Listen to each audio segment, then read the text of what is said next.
The City of Annapolis has been discussing limitations on non-owner-occupied short-term rentals, citing the erosion of the neighborhood fabric that defines community and limits inventory of owner-occupied or long-term rental housing.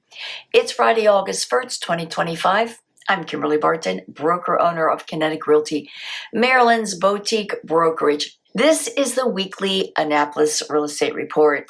Love them or hate them, short-term rentals gained popularity, providing economic options for an additional stream of income to property owners and users. Perceived value included more options and potentially lower cost accommodations over hotels in many areas.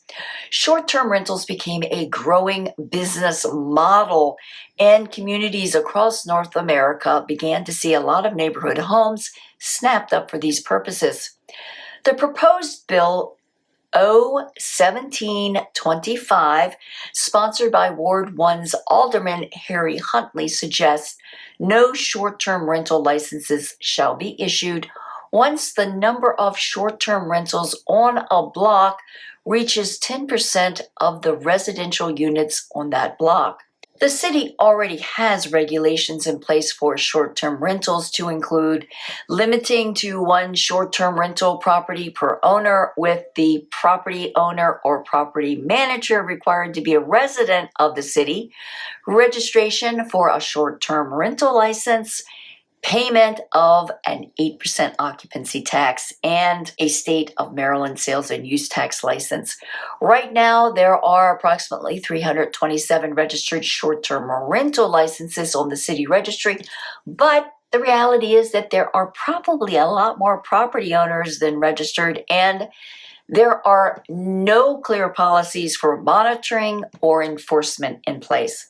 While the City of Annapolis struggles with how to deal with the short-term rental property problem, available inventory continues to be a challenge and affordability out of reach for many who work downtown.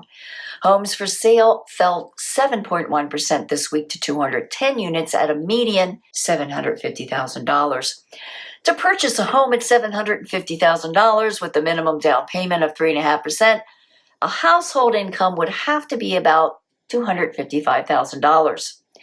21 homes are coming soon, a 24% rise from last week. 41 homes went under contract in 16 days at a median $650,000, a 58% increase in new contracts.